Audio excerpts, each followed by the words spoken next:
Sí, ya vamos a empezar.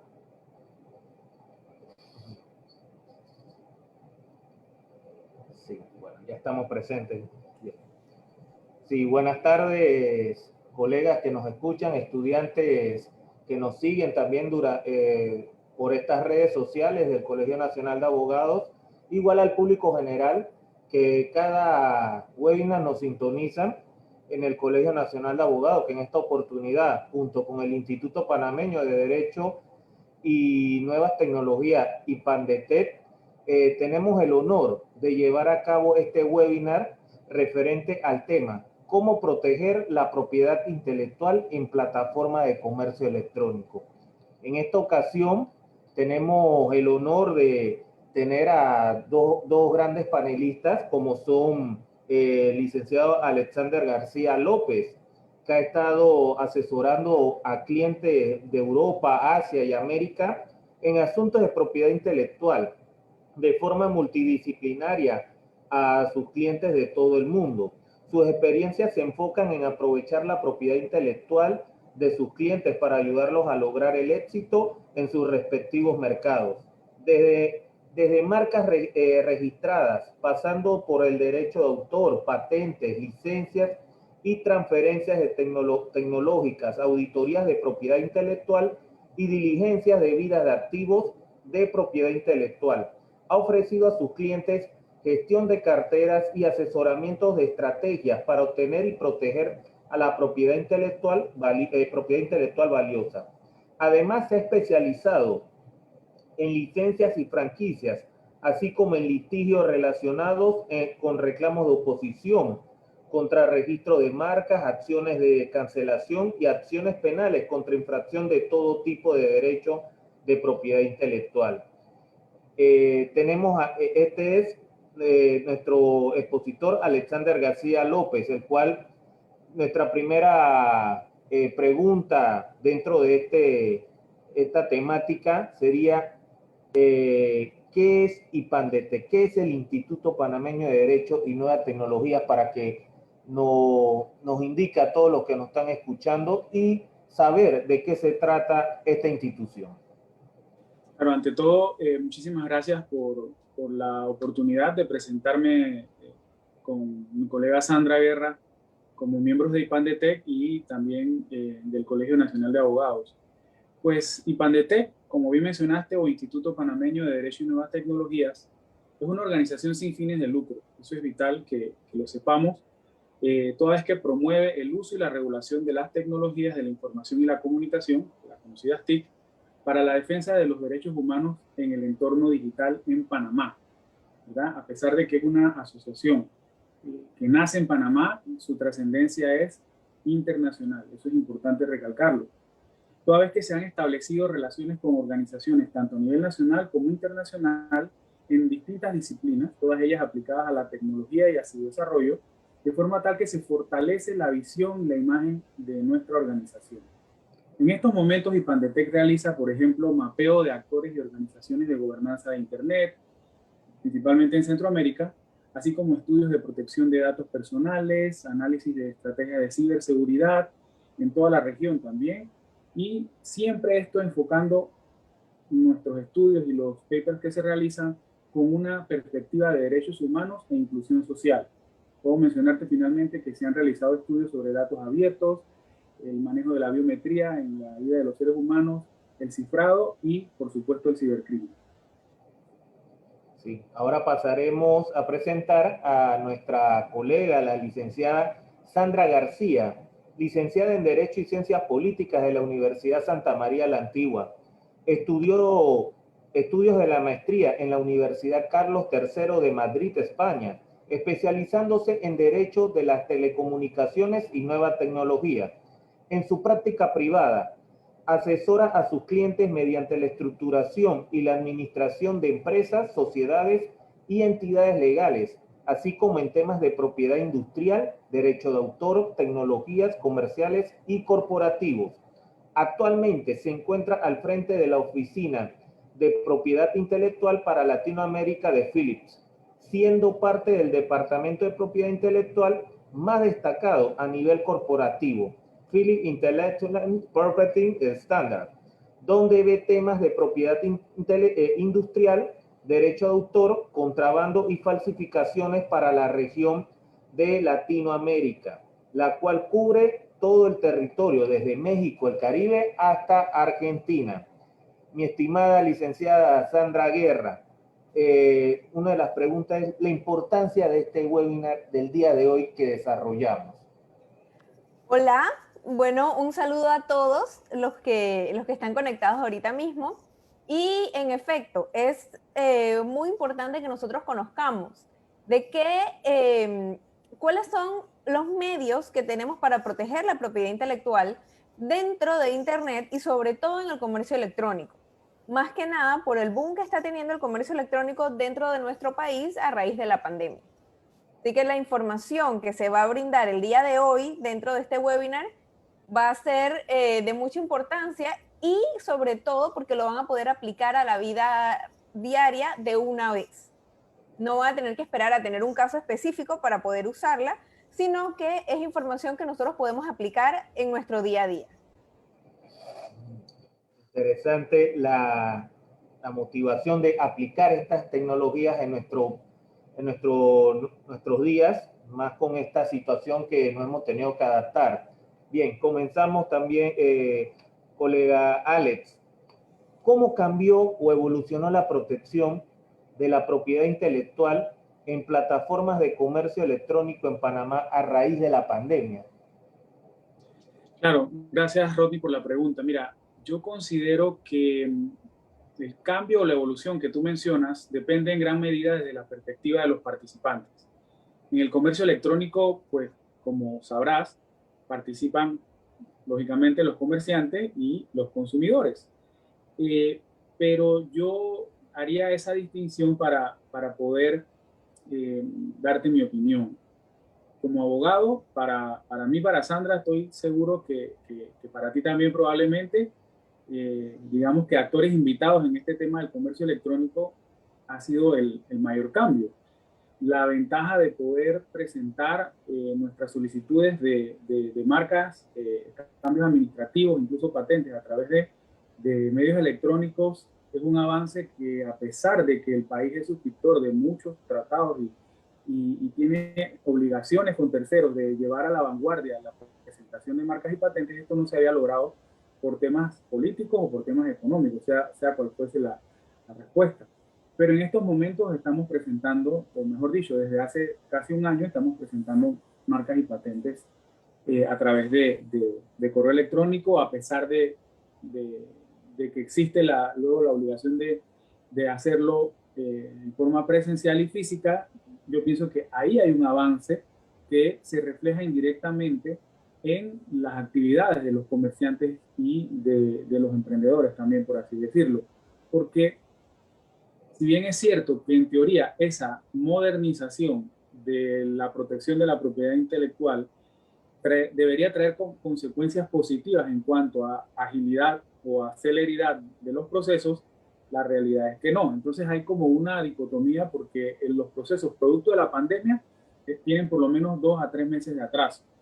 Entonces, ok, hay un cambio, una evolución positiva para los titulares de derechos de propiedad intelectual, porque sus abogados pueden ahorrar en cuanto a costos de presentación y seguimiento, pero a la vez hay un atraso en la obtención del producto, del resultado. Entonces, sin duda hay un cambio, hay una evolución, pero tomará un poco más de tiempo ver cómo el Ministerio de Comercio, a través de la Dirección de Registro de la Propiedad Industrial, ajustan las tuercas para que el proceso de registro sea más eficiente. Entonces, desde ese ámbito, desde ese punto de vista, podría colaborarte con esa evolución o cambio.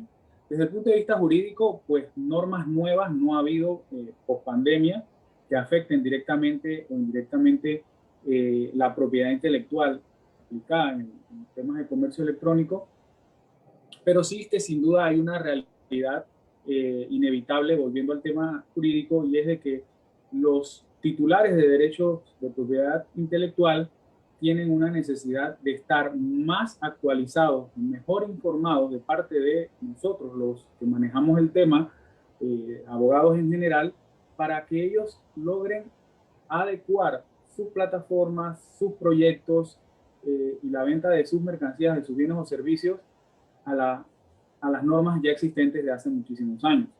De igual forma pasa con los consumidores. Los consumidores, al verse avasallados por esta necesidad de hacer compras en línea, también han tenido que evolucionar. ¿Y han tenido que evolucionar de qué forma? Manteniéndose actualizados, manteniéndose informados, interesados en lograr que el comercio electrónico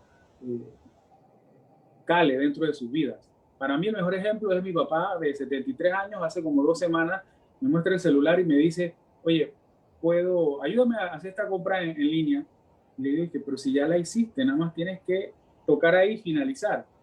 Dice, ok, no sabía que era tan sencillo. ¿Qué te digo con esto? O sea, una persona de esa generación ha tenido que hacer también una adaptación, meterle mente al tema, preocuparse por saber si el candadito que está ahí arriba representa realmente un elemento de seguridad, pero que si volvemos a la pregunta, no son necesariamente elementos de propiedad intelectual los que estamos viendo que se ven directamente afectados en una circunstancia como esa, pero que más adelante podremos conversar y ver cómo sí hay elementos que, o Sandra seguramente tendrá también que aportar, que nos permiten ver en el día a día, en el comercio electrónico llamado del comercio al consumidor o business to consumer, esos elementos que tú estás indagando. Sí. Colega Sandra, ¿cuál es la situación actual de la propiedad intelectual en la plataforma del comercio electrónico en Panamá? Mira, para hablarte de la situación actual, primero quiero echar un poquito para atrás y hablar de qué era lo que estaba sucediendo. Antes de la pandemia, era muy poco el comercio electrónico que nosotros teníamos en Panamá. Esto a diferencia de otros países de Latinoamérica, donde el comercio electrónico estaba mucho más desarrollado y ya se usaban plataformas de comercio electrónico tipo Amazon o Mercado Libre. En Panamá eso todavía no estaba. Entonces, tampoco teníamos plataformas de pago ni medios para que las personas pudieran desarrollar este tipo de comercio. Así como el propio mercado tampoco tenía mucha confianza para poder hacer estas compras en línea. Con la pandemia, esta barrera que nosotros teníamos, tanto de confianza del consumidor como los servicios que los vendedores necesitaban para poder ejercer dentro de Internet, fue levantada. Entonces, ahora, y esto ya se estaba trabajando un poquito antes de la pandemia, con temas como Yapi, Ñequi, ese tipo de cosas.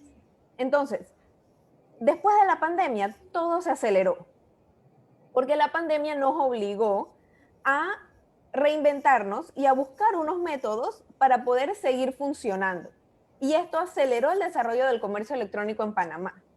Entonces, ahora esto es más que nada un reto, no tanto para los comercios más grandes, pero sí para las pymes, porque tenemos que ponernos al día y empezar a crear las plataformas que necesitamos. Esto ya se está haciendo, ha habido un aumento bastante significativo del comercio electrónico en Panamá y esto ya tenemos algunos medios disponibles de pago, como por ejemplo Páguelo Fácil, PayU Latam y el mismo Credit Corp Bank, que ha sido uno de los bancos que ha estado a la vanguardia en este tema. Entonces, con otras plataformas también, como ya les mencioné, Yapi, Ñequi, que han ayudado a que sobre todo las pymes puedan entrar en este mundo del comercio electrónico. Así que sí se ha visto una evolución y ya Panamá está dando los pasos acelerados para entrar dentro de esto que se denomina comercio electrónico. Todavía nos falta camino por recorrer, pero estoy bastante positiva de que las cosas se van a dar de buena manera y que vamos a poder ir evolucionando dentro de este campo.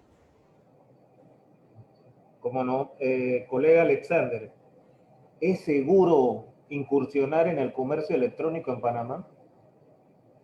Sabes que no me gusta responder cómo lo voy a hacer, pero no queda de otra. Depende. Sandra se ríe porque sabía que por ahí venía. O sea, es seguro si se hacen las cosas bien. Es como tonto, pero es la única manera de verlo. Lo que ha sucedido, y que es la parte contraria a lo que estoy diciendo, es que nos agarró por sorpresa. Todavía hay comercios que se nota que la pandemia los agarró por sorpresa, pero la coyuntura no es como para decir los comercios no quieren hacerlo bien. Lo que sucede es que no es económico. Tampoco las puertas están totalmente abiertas. Si bien Sandra ha mencionado 2 bancos, 2 plataformas, 2 pasarelas de pago, no llegamos a una cantidad que permita al emprendedor o al empresario eh, tener una amplia gama de opciones. También sucede que nos agarró con algo de desconocimiento de a dónde acudir, y también nos agarró la pandemia con pocas posibilidades de, eh, de probar, de incursionar, de salir a buscar. O sea, todavía a nosotros como abogados nos agarró de que tuvimos que adaptarnos a no necesariamente reunirnos, ni ver al asistente, ni ver al colega. O sea, eso supuso un cambio grande. Ahora imagínate un empresario que vendía huevos y que parte de su trip de vender huevos era ir a entregarle los huevos en persona a cada cliente. Ahora, suponer que esa mercancía tan frágil se la das a un tercero que se la lleva a ese cliente, el cliente lo abre, están rotos, le reclama al motorizado, el motorizado dice, eso no es culpa mía, así me lo entregaron, le reclamas al emprendedor que te dice, yo los entregué bien. ¿Ves a dónde voy? Es decir, la situación no era sencilla en ese momento, en el momento en el que inicia la pandemia, y las cosas se han tenido que ir haciendo a la brava. Como bien menciona Sandra, se han hecho relativamente bien, porque sí había un respaldo jurídico y sí existe un respaldo jurídico de protección al consumidor, por ejemplo, de ley de comercio electrónico para los casos en que aplica, de ley de propiedad intelectual, que es el tema que nos tiene aquí. Y los problemas que se han dado no van ligados necesariamente a la falta de normativa vinculada al comercio electrónico, a la propiedad industrial o intelectual, como quieras llamarla, sino más bien a otros elementos, a acceso a la información, a acceso a plataformas, a pasarelas, a poder ir a un banco a sentarte a que te expliquen cómo va a funcionar el tema de cobrar por tarjeta de crédito. Yo creo que el mayor reto ha sido el cambio de mentalidad, que a muchos empresarios les ha costado poner a funcionar la rueda, a vender cosas tan sencillas como un muffin. Para un emprendedor es más fácil que para una empresa grande montar una cadena de distribución en la que tu cliente entra a una base de datos, selecciona un producto. O sea, hace 3 meses cuando se dio el boom de que íbamos a poder ir a las playas o al interior en enero, no había piscinas en ningún lado en Panamá, de esas inflables. ¿Por qué era? Todas se vendieron a través de páginas web. A mí me sucedió estar en un proveedor, selecciono la piscina y lo que me demoré a buscar la tarjeta de crédito, la piscina seguía ahí, pero a la hora de pagarla ya no estaba. Es decir, hubo una desconexión entre la base de datos y la pasarela de pago. Y eso no es que es el fin del mundo. Al día siguiente la conseguí en otro lugar. Fine. Pero son esos detalles que en una economía, como bien mencionó Sandra, en la que ya esto era más común, ese tipo de cosas no suceden, ¿verdad? Entonces, ¿a qué apela esto? A que esos países, y vale, no va, el ejemplo no es bueno, pero para tener un poquito de aterrizaje cultural, en esos países en los que mencionaba Sandra, el tema de las compras a distancia, que es el origen del comercio electrónico, se viene dando desde los años 70, en los que te enviaban un catálogo, tú recibías un libro, recortabas lo que querías, lo llenabas un cupón, lo mandabas por correo y lo recibías en tu casa. Eso luego se transformó a que en vez de un documento impreso, una revista, era a través de una página web.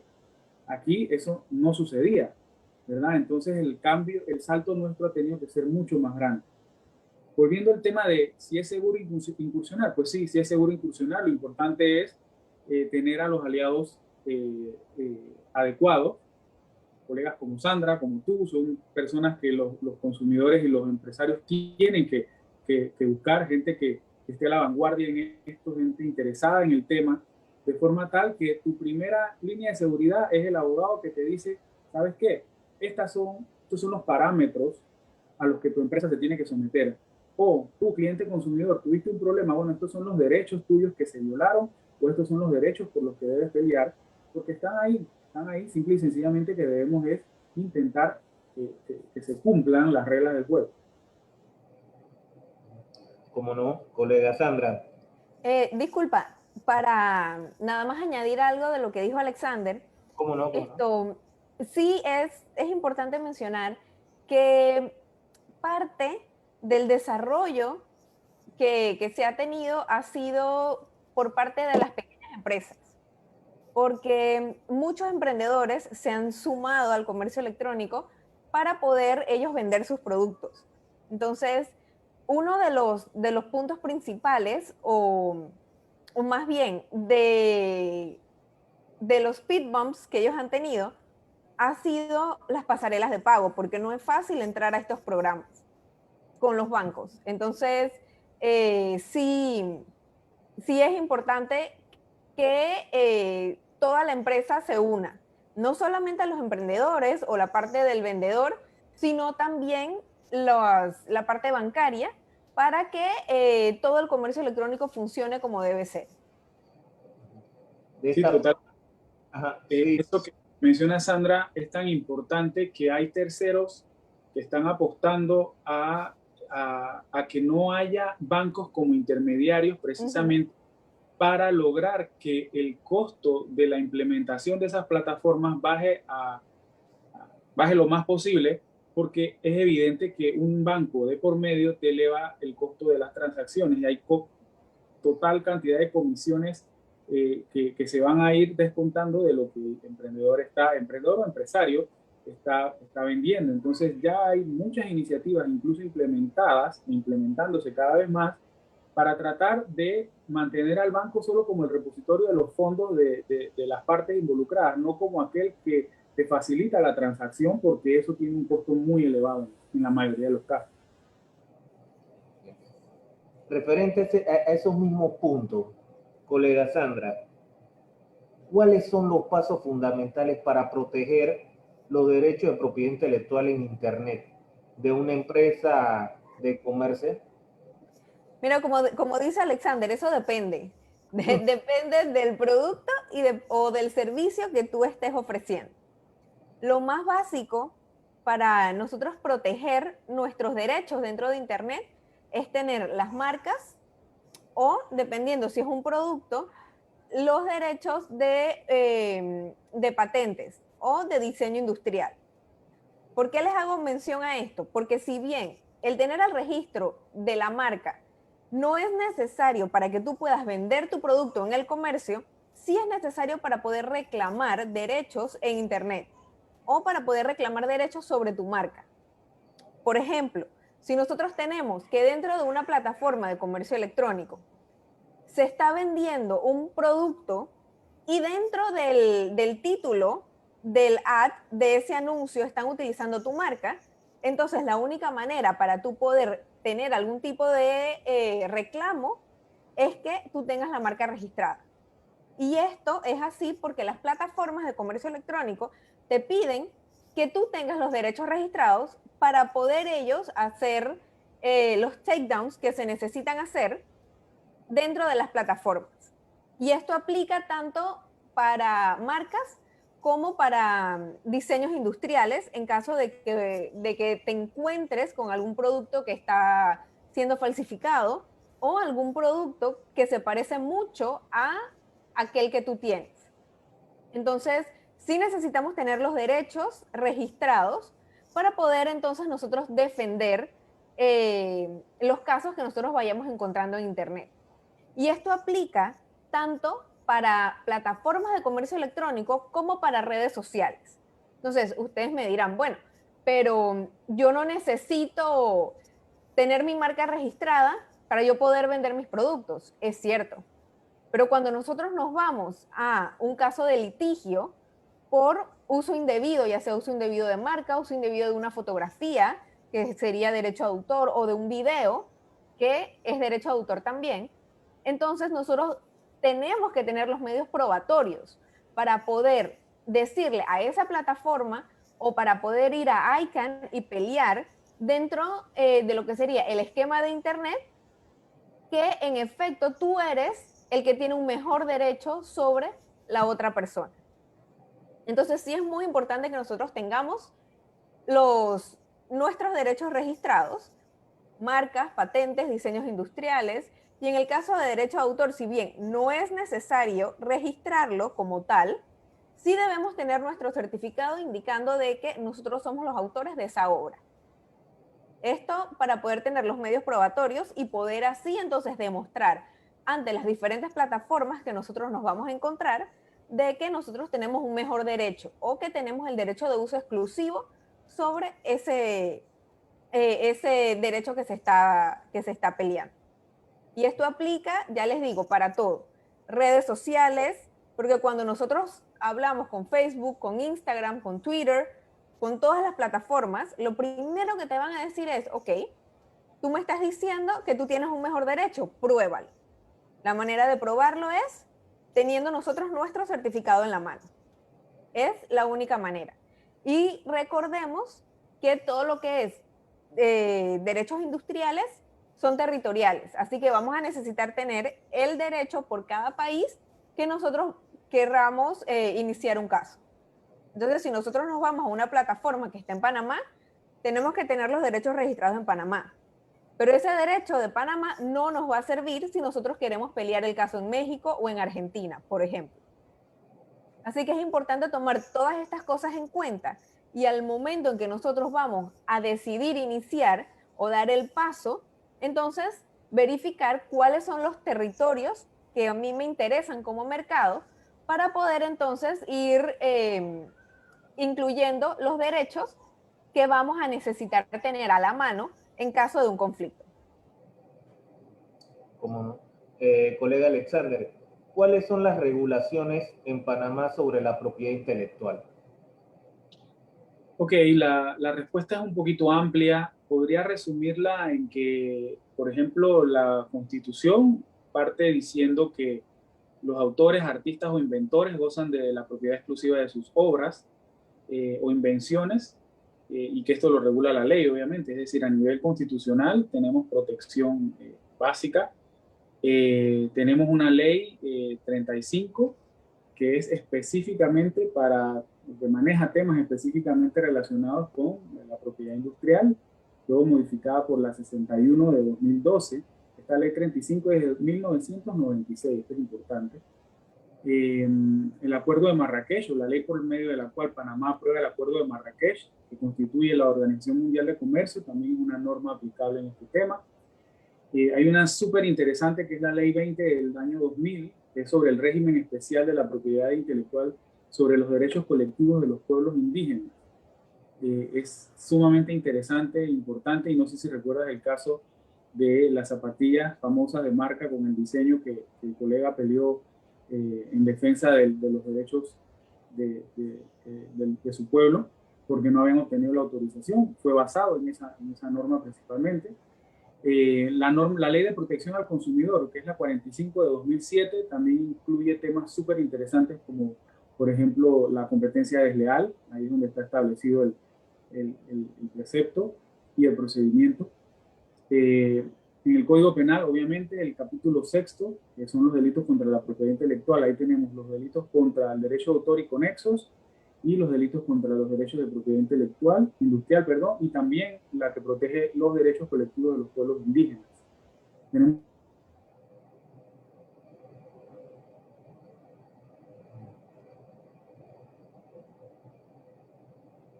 el Tratado de Cooperación de Materia de Patentes, que es la Ley 21 de 2012, y bueno, ese que es uno de los principales. Hay otros que más detallistas, pero básicamente ese sería como el entorno jurídico relacionado con la propiedad intelectual e industrial en Panamá. Como no, muchísimas gracias, colega Alexander. Colega Sandra, ¿cuáles son los casos más comunes de violación a la norma de propiedad intelectual? Mira, dentro de los casos más comunes, y te estoy hablando que los vamos a encontrar principalmente en redes sociales y plataformas de comercio electrónico. Entonces, los casos más comunes son uso indebido de marca, uso de fotografías, y vamos a encontrar muchos casos de falsificación de productos. Entonces, yo diría que son esos tres principalmente. Y de esos casos, entonces nosotros podemos derivar a otros que afectan también a la propiedad intelectual. Pero estos tres serían los principales. Y son los principales, ¿por qué? Porque cuando nosotros estamos viendo un caso y tomemos las plataformas de comercio electrónico, que sería como lo más fácil, nosotros tenemos una publicidad que te invita a comprar, pero esa publicidad necesita atraer tráfico para poder atraer compradores. ¿Y qué es lo que se hace muchas veces? Utilizan marcas de productos reconocidos o productos similares y te dicen, por ejemplo, suponiendo que la marca sea Sandra, te dicen, audífonos Sandra, y te empiezan a dar otras especificaciones. Entonces la persona entra a ese anuncio pensando que va a comprar un audífono marca Sandra, que es al que le gusta, pero en realidad tú estás vendiendo otra cosa, o estás vendiendo un producto falsificado o un producto similar. Entonces, en esas cosas sí debemos tener mucho cuidado. También nos encontramos con que los vendedores tienen un producto X y suben fotos del producto original. O si tienen un producto original, usan fotos del vendedor. Entonces, o de la casa que fabrica ese producto. Entonces, por ejemplo, tú tienes un biberón para bebé y en vez de tú tomar las fotografías, lo que haces es que te vas a un buscador y traes fotografías del fabricante. Entonces, eso es demandable porque tú estás usando fotografías que están protegidas por derecho de autor, sin autorización del autor. Entonces, nos vamos a encontrar muchas veces que los dueños de esas fotografías piden que se haga el takedown de todas esas publicaciones porque estás infringiendo su derecho de autor.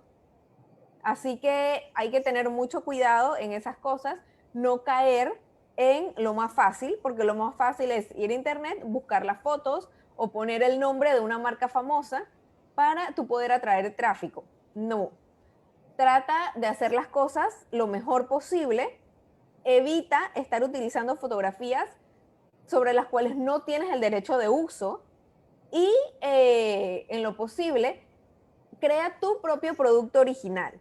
Y evitemos entonces estar vendiendo productos falsificados o productos que dicen ser similares a, porque esto también sería una infracción, dependiendo del tipo de producto y del caso que tengamos. Pero sí, esas tres serían como las principales que vamos a encontrar y que las vamos a encontrar tanto en páginas de comercio, en plataformas de comercio electrónico, como en redes sociales. Sí, aunado a ese punto que nos dice sobre el uso de la marca y el uso de la foto, se da mucho ahora con los flyers, en donde a veces uno promociona ciertas actividades, pero coloca una propaganda o la marca de un producto X para llamar la atención, como había señalado colega Sandra. ¿Cómo esa persona afectada, que es dueña de la marca, puede acudir hasta a una instancia a reclamar? Mira, hay diferentes formas y depende del caso que tengamos. Por ejemplo, si es dentro de una plataforma, tú puedes, como marca, solicitar a la plataforma que remueva todas las publicaciones que hacen uso indebido de tu marca. Y las dos plataformas que se utilizan más en Latinoamérica tienen un proyecto o una oficina de propiedad intelectual muy buena, en donde se trabaja directamente con los titulares de marca. Si, suponiendo que sea el caso de que no es una de estas dos plataformas y que no tienen un programa de propiedad intelectual, el titular de marca lo que hace es que habla directamente con la página web y para que solicitando que se dé la remoción de todas esas publicidades que están infringiendo. Por lo general, si son páginas de comercio electrónico que no tienen un programa de propiedad intelectual, se hace a través de email y se habla directamente con ellos como una conversación y por lo general se accede a retirar toda la publicidad que infringe. en caso de que sean websites directos de la persona que está infringiendo, lo que se hace es hacer un llamamiento o una llamada amistosa con el dueño de la página, y si esta persona entonces decide no hacer caso, se manda una carta de cese y desiste. Y entonces ya se toma la decisión de proceder con un proceso dentro de los tribunales correspondientes. También se puede hacer a través del tribunal de ICANN, que es el que regula todo lo que tiene que ver con las páginas de Internet. Así que lo puedes hacer tanto a nivel local como con ICANN. Y adicionalmente, si nosotros estamos hablando de una red social, como por ejemplo Facebook o Instagram, estas plataformas todas tienen programas de propiedad intelectual. Así que se puede hacer directamente dentro del programa de propiedad intelectual de estas plataformas para que entonces ellos procedan a la remoción.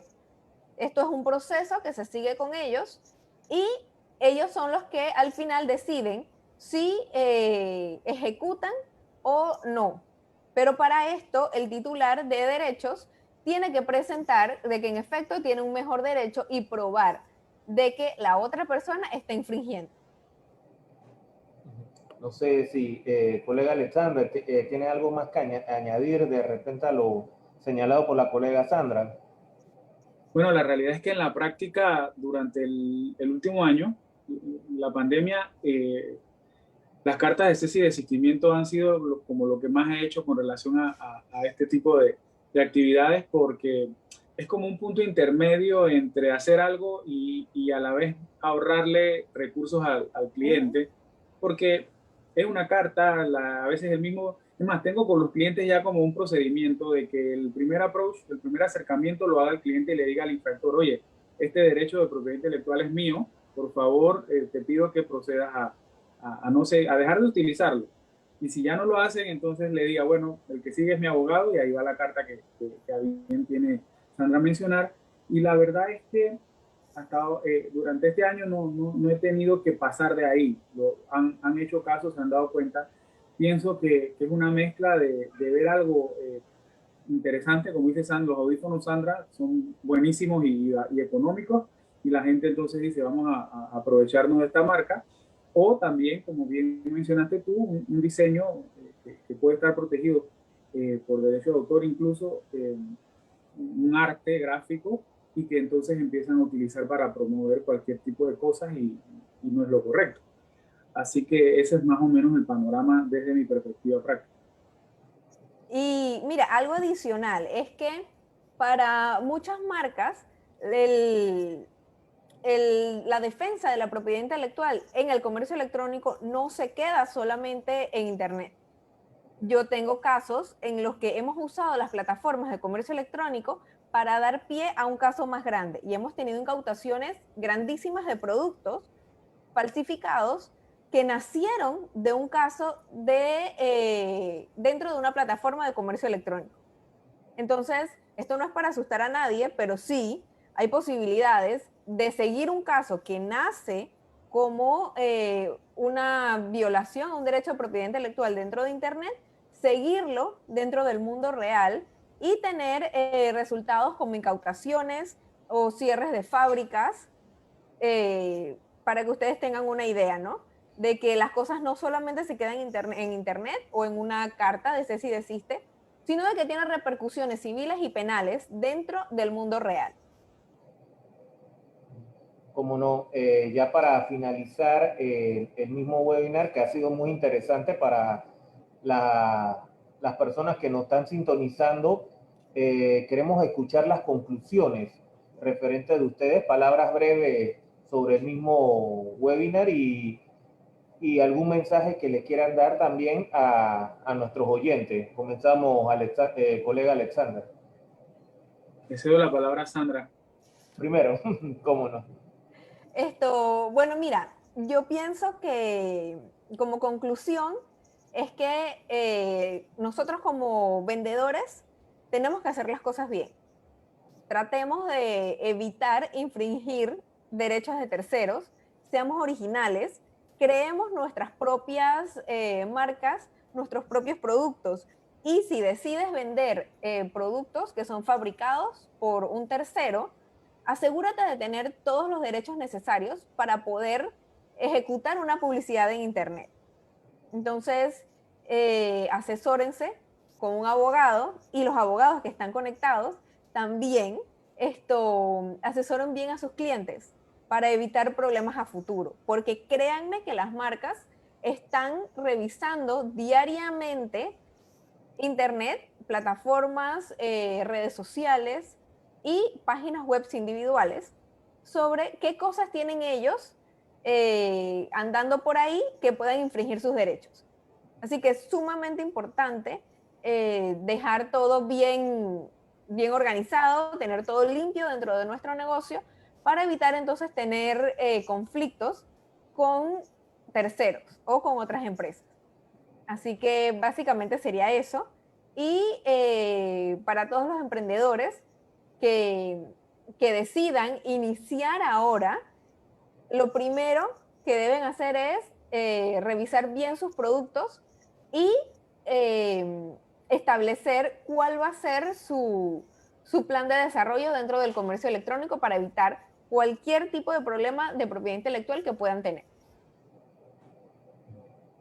Ok, ahora sí, de mi parte, pues agradecer al colegio, a IPANDETEC por la invitación, obviamente, y recalcar lo que dijo Sandra respecto a la postura de nosotros los abogados en este tema del comercio electrónico, y es que básicamente referirnos a las normas existentes tanto para los temas específicos de comercio electrónico como para los temas de propiedad industrial y propiedad intelectual, de forma tal que podamos asesorar a nuestros clientes en este mundo paralelo que se está desarrollando desde hace un año producto de la pandemia, y que el ecosistema entonces emprendedor de negocios existentes y de protección al consumidor vaya por la línea correcta, que es apegado a las normas y a las buenas prácticas internacionales que también son muy conocidas en Panamá. Así que es más que nada como una invitación a seguir metiéndole ganas a la rueda para que funcione como debe ser.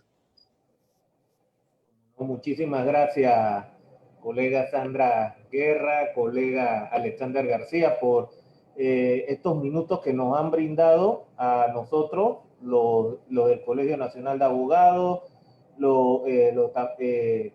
agradecerles por ese tiempo y además seguir en este temario de llevar nuevas informaciones a los colegas y a los que nos sintonizan en estas redes sociales, y más que todo en esta situación de pandemia en donde nosotros hemos vivido y nos hemos enfocado a un nuevo mundo, que son las tecnologías, cosas que, como señalaba el colega Alexander, su padre de 73 años tuvo que realizar una compra electrónica. Antes nosotros, hace 10 años atrás, uno escuchaba eso y sinceramente era algo que uno veía, no, eso va a suceder en el 2070. Bueno, ya el 2070 se nos adelantó y está el día de hoy. Así que, y ustedes nos han dado esta maravillosa explicación de cómo está concatenado esto jurídicamente. Así que muchísimas gracias, colegas, por esta exposición y esta dinámica que hemos tenido el día de hoy. Así que nos despedimos y hasta luego. Gracias. Hasta luego, gracias por todo. Y Chao. recuerden que pueden seguir a IPANDETEC en todas las redes sociales.